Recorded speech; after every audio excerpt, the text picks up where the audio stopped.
Alright guys, so we're back with some flooring. I'm going to show you a little piece I got going on. I might be able to get it back out, I'm not sure, but I'll show you guys kind of like how I cut it out and stuff like that. So there's going to be tricky parts.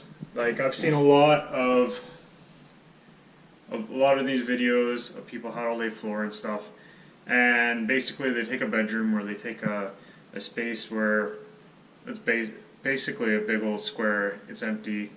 You don't have to work around anything. I've already showed you about the island and all that's funness. See, we lifted it up, got to put floor right under it, and a lot of the time it is just basic. You know, you square off, you come to some nice spots like that, easy.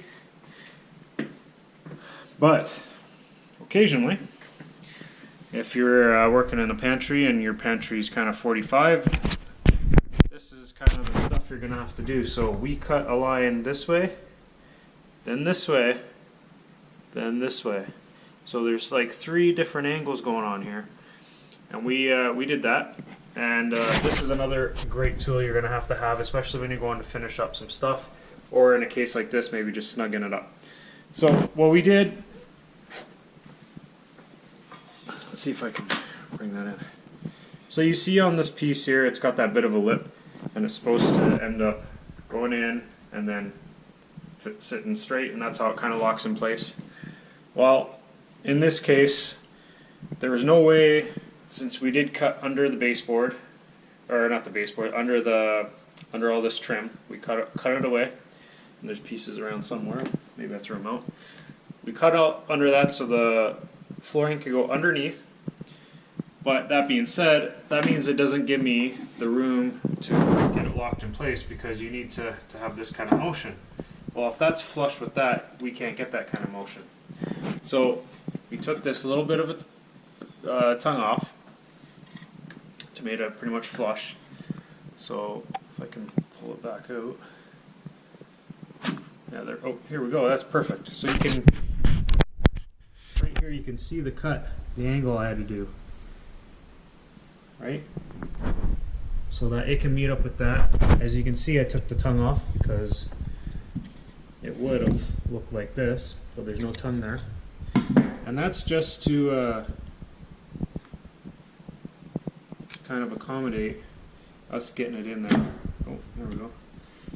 So I'm not too worried about that not being able to lock in place right now, because we're going to get other boards here that's going to make this lock in place, and basically it's not going to go anywhere. Yeah, if something happens it might be able to pop, but that's the only way we can get this piece in. Now, we got this piece here, which will help bring it over this way and snug everything up. So I'm going to get that, I'm going to do that for you guys right now.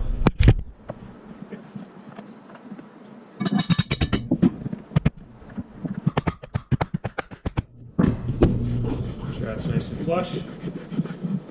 Looks good. We got a little bit over here, but there's going to be baseboard that's going to go over and it's going to hide that little bit. So I am pretty happy with how this came out. So that's just an example of some things you guys might run into. Things aren't always going to be perfect and are nice and square, like how a lot of videos show, just a basic simple bedroom or something like that. So to get this calculation, you have to do a whole bunch of little measurements. Basically, I took a piece, here, I will kind of show you.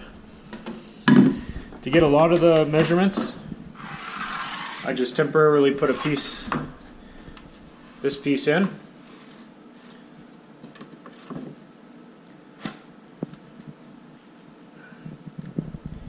So I put this piece in, I've only got one hand, so I'm not going to place it in right yet. But I temporarily put this piece in, so it all lined up, and then I had to take measurements from this edge here out, this edge out to like my corners. So that I took a measurement to right there, from this edge of this piece out to there, and then I took a rough measurement from that corner to over there, so I could figure out that kind of angle. And the same with over here. I measured down from this this board over here down to get that, and then I figured out measured from this piece over here over to just under the baseboard, or under that molding, to get that angle. And then some of the, like, I have to measure off here to here, like a couple different angles and different ways to kind of get that, to find out where that point is. So you have to measure this way, you have to measure this way to kind of pinpoint where that corner is, and then it kind of you just connect the dots and draw lines. That's the only way I can see doing that. Now, that being said, I think there are tools that can find angles, so you might be able to use that to get these angles, and then just put it on a piece once you figure out maybe one measurement, and then you can kind of like put it on and you just trace it. That might be a thing, I'm not quite sure. Just to show you guys that it's not always a simple floor. Now, probably a lot of times it is, and that's fine. You're always going to come to like a square edge, but sometimes like this pantry is on an angle, so you might have to find some angle cuts and make it a little bit. It makes it a little bit more difficult. So, hope you guys enjoyed this little bit, and if I have any other little spots that might be difficult, then I'll share those with you and put that in the video.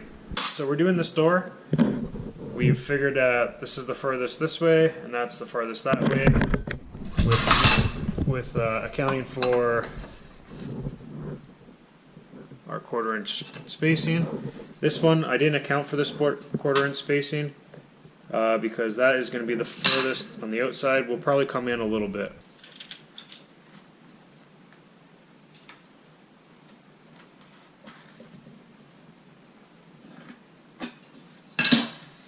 So I also marked on the ground some reference lines to give me an idea.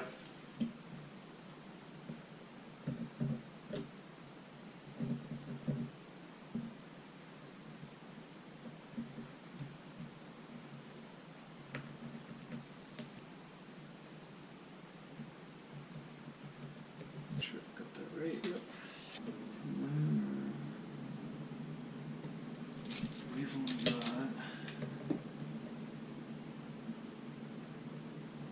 almost an inch.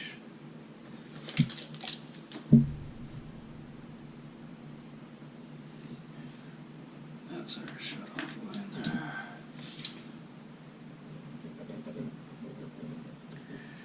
Something. From here goes to here, down here, and over there. That should be somewhat how this is going to look. Alright guys, so this is where we're at. We cut the piece, we go to put it in, and of course this piece is up, and it's not fitting. And I guess we could, in theory, take this board out right here, try to get that to slide in. I'd have to take these two boards out, try to get it to slide in, and then try to get these boards after, but that's going to be a bit of a pain. So, like I said at the last time we talked, I'm going to probably cut a line right down here, make it straight. Then we can bring this board, slide in, bring that board, slide this way. It'll meet right there in the middle, and I think that's how we're going to do that. Alright guys, so we cut that board in half.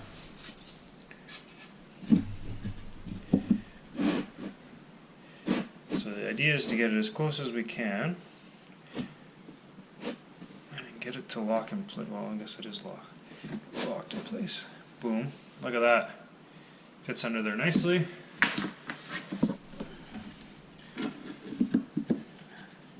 Do the same with this one.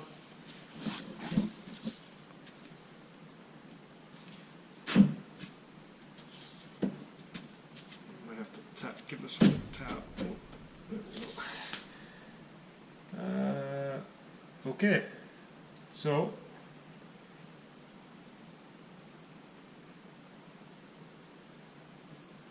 measurements were off a little bit.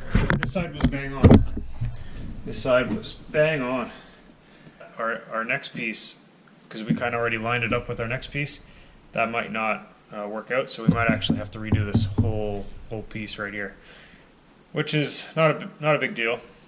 But I'm glad this one fits in snug. Now I wonder if